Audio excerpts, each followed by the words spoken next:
Welcome to another live. I'm Tommy. Thank you all for joining me. Those of you who are joining, let me know where you're joining from. Okay, write in the comments. Let me know that you're watching, whether you're watching it live, whether you're watching on the replay.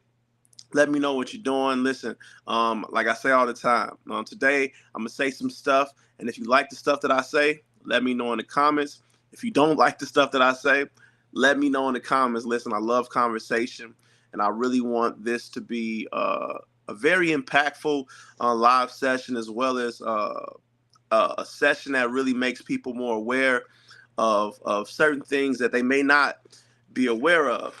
The reason why I am doing this live is because I really want to talk about this. Some of you may know, some of you may not have noticed that I haven't been as visual on Facebook, YouTube lately for several reasons. There's a lot of things that I'm dealing with right now, life issues that I'm taking care of, things that I'm trying to get in order. But one of the biggest things right now that's kind of stunted some of my things with, like, just getting my health in order. That's probably one of the biggest hurdles that I've had to jump. Just dealing with a lot of health issues, getting in shape. Now I'm saying, and being healthy. And a lot of times when we think about being in shape, we only think about physically, right? Like the external, like making sure we ain't got the little flabby gut, the little flabby sides or anything like that. But there's a lot of things internally that we deal with that we are unaware of because we don't really pay attention to. And for me, one of those things, which was a quite a scare for me, was both diabetes and high blood pressure. Now, this is something that historically, I guess, runs in my family. And I didn't know that. And I didn't know that I had high blood pressure, nor did I know that I was struggling with diabetes. Well, technically pre-diabetic, but either way, it can go crazy in no time. So it's something that I really want to get a hold of. But the reason why I'm talking about this is because it goes undetected. Like, you don't just wake up in the morning and just be like, I got high blood pressure today. Or you don't wake up in the morning like, I got diabetes today. It creeps up on you, right? You're unaware of it. And some of the symptoms are so subtle that you don't even think that they're a direct result of you having high blood pressure or having diabetes. Maybe you have headaches from here and there, right? And you just think, oh man, I just got a headache, man. I gotta do this. Or maybe you're irritable, right? A lot. And you're just thinking like, oh man, just today one of them days. But in reality, on the inside of your body, there's a war going on. And your body is trying to fight this foreign agent or this malfunction or disorder, whatever it is. Your body is trying to fight it. Your body is trying to process things, and because you aren't healthy on the inside, it shows externally. Now, in the beginning stages, you don't notice it. The things are very subtle. But what happens a lot of times is that when people wait too late to like really like get on top of that stuff, by then it's too late. Whether it's, people who gotta suffer amputation of limbs, or people who, have strokes, it's because all of this time they had these issues, but they were unaware of it. And it got me thinking about just like my life in general, not just my physical health, but my emotional health. Like, what areas in my life am I unaware of that are impacting everything in my life? When you go through a divorce, it's traumatic. It's a traumatic experience. Whether you have a divorce that goes smooth or one that goes chaotic, either way is a traumatic experience because it's a life altering thing. Like, your life changed. You're no longer the person you were. You no longer hold that identity anymore. There's a lot of transitions that has to happen, and all of those things happen. And a lot of times, what ends up happening is we ignore. So, and I don't think we purposely ignore it, but a lot of issues go undetected because we feel like, well, I'm okay now, okay, or I moved past this and this doesn't bother me anymore, so I'm good because I'm not flipping out, or I'm good because I'm not getting angry, or I'm good because I'm not depressed, or I'm good because I'm not angry. But sometimes it can be those subtle things that really, really get you and really set you back. So I want to bring awareness. This is why I talk about the silent killers. These things that happen after divorce that we are unaware of. And a lot of times we don't deal with them. And what ends up happening is later on down the line, they play out in every aspect of our lives, whether it's relationships, financial, just even emotional, like physical health, like that stuff. It impacts your health. So it's important that we're aware of this. So one of the things I want to talk about was identifying when you need healing. So have y'all ever had like uh, something that may have happened to you, right? And it didn't hurt. Like maybe you uh, scratch your leg or something like that. And, it hurt as soon as it happened. But after a while, like, oh, that's not a big deal. I can tolerate that pain. It's not doing anything. But uh, you go down the line and you know what I'm saying, days, weeks go by, and you look at that thing that used to didn't bother you, it start itching a little bit more, right? And then you look at it again and you realize that it's infected. But had you dealt with it when you first got that scratch, it wouldn't have got to that point. And that's what happens a lot of times when we're processing divorce, right? We feel like I'm good in divorce, like I'm healed once it don't hurt no more, or I'm healed once my ex don't bother me no more. I'm healed once that I'm no longer depressed. When in reality, that's not true. Number one, you'll never stop healing. You're going to always need healing, some greater than others, but you're going to always be in this process of healing. But when you're unaware of how things impact you, they play out. For me, I tell my story. So one of my biggest fears after I got divorced was dating, right? I didn't want to date after I got my divorce, and I stayed single for a while. One of the reasons was that I just realized this in talking with somebody the other day, that this was the reason. One of the reasons was that I was fearful that if I started dating, I'm going to meet somebody, get into a relationship with them, maybe fall in love, get married, and then it's going to end the exact same way that this last one ended, right? Or I'm going to end up with somebody just like my ex, and this is going to be a cycle or repeat. And I'm like, yo, I don't want to waste time. So I never sat and thought about that, but subconsciously, that's what I was doing. So when I did finally get in the space of dating, I was dating this person, and everything was going good, right? Everything was cool, but I somewhat sabotaged it, not like maliciously or anything like that. We would hang out, we'd spend time, we always had a great time, but I would make up excuses on why I couldn't see her as much as I could, right? And they weren't really excuses to me at the time. I thought they were valid. I'm like, yo, I got my kids, I can't get out, or I'm at work, it's kind of late, I can't really make it out there. We'll make time. And when we made time, it was quality time, but it wasn't enough time. And I would say like, hey, maybe this ain't it.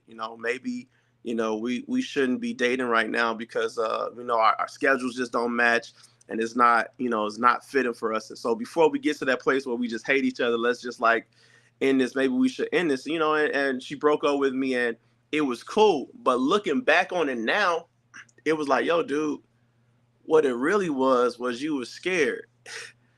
You were scarred. There was this wound that you were unaware of, and you were scared that if you got into this relationship with this girl and things got serious, that you would end up in a situation like you just got out of.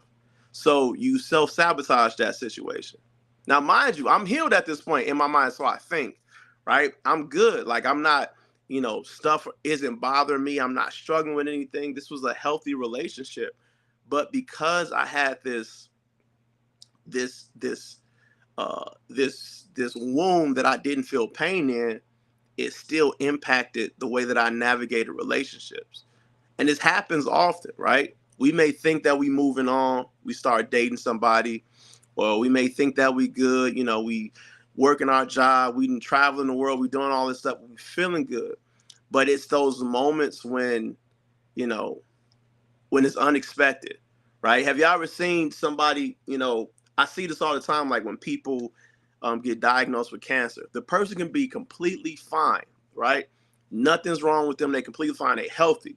The moment they get that cancer diagnosis, it's like their body instantly starts shutting down. Like weeks into the time that, just last week they was doing the triathlon. Now they can't even barely get out of bed now. And it's like, what causes that? It's these illnesses and sicknesses that we're unaware of.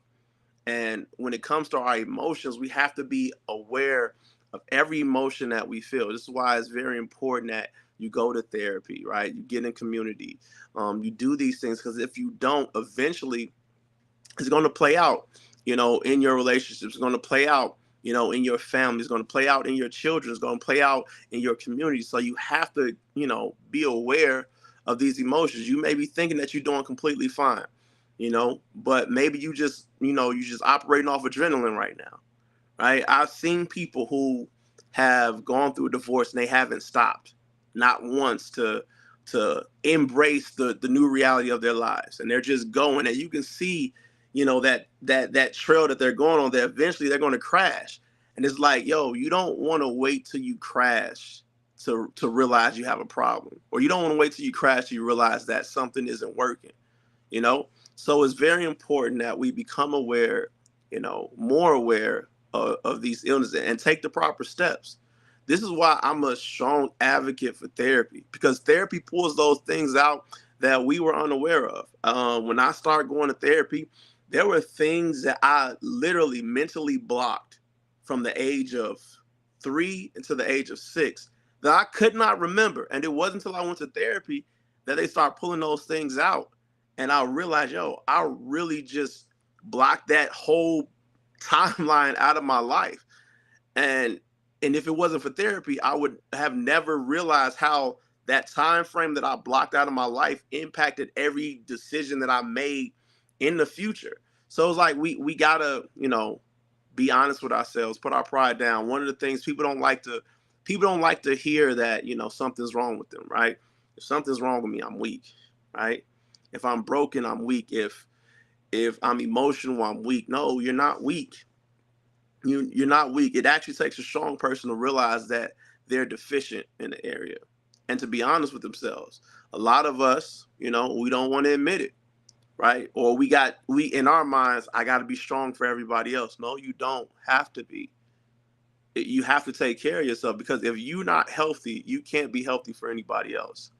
So this is why I encourage people, man, go to therapy, get in the community. Don't try to do this thing by yourself. That's honestly, to me, that's probably the biggest area where people mess up at when it comes to dealing with their emotions. They try to deal with everything on their own, right? I just deal with this, or I just go through this, and they don't have people to talk to. They don't have people to vent to. They don't have people that they can yell in their ear and say, hey, listen, I just need you to listen. I might curse a little bit. I might say some stuff that I don't really mean, but I just need you to listen. A lot of us don't have that. And when you don't have that, you keep all of that stuff internally, and that stuff weighs on you emotionally. And it's been scientifically proven that certain stresses can cause illnesses within your body. So not only do you have an emotional illness, but now you have a physical illness that stems from the stresses that you keeping in. So we have to be honest with ourselves. Okay. We have to be okay with not being okay. We have to be okay with not jumping into another relationship to satisfy this desire to prove that we're okay, or that we can move on, or that we can, that we're not stuck on our ex. Like, I have to realize, like, there's a difference in, how do I explain this? So when you're married, no matter how long you've been married, I was married for 10 years. That is a part of your life that happened. When it ends, you can't deny that part of your life happened, right? You can't act like it never happened. So there are going to be moments when, I remember when I got my divorce. I remember I was in the kitchen cooking, and I was cooking spaghetti one day, and I just had a memory like, yo, my ex taught me how to cook this spaghetti, right? And it wasn't like an emotional thing, or it wasn't like this sadness thing. It was just like this thing that came over me. Like, it wasn't like this desire to want her again, but you have those moments, because this was part of you. You was with this person, and then when you try to the part that we mess up is we try to deny when we have those moments, right? Yo, you had moments with your ex, and it's okay to remember those moments, because some of those, every moment wasn't bad, every moment wasn't bad, and you can remember the good things without having that desire to want those good things again, right? So like I said, I'm cooking spaghetti, I'm saying, oh man, my ex taught me how to make this, and then I would have these moments of just thinking about things like that would take me on a rabbit trail of like, I do this because this is the way that we did it when I was married, right? So you're going to have those moments, but we try to suppress those moments. We try to deny those moments because we want to be over it, right? I'm over it, I'm through. No, embrace those moments because they were part of you. Those were part of your lived experiences.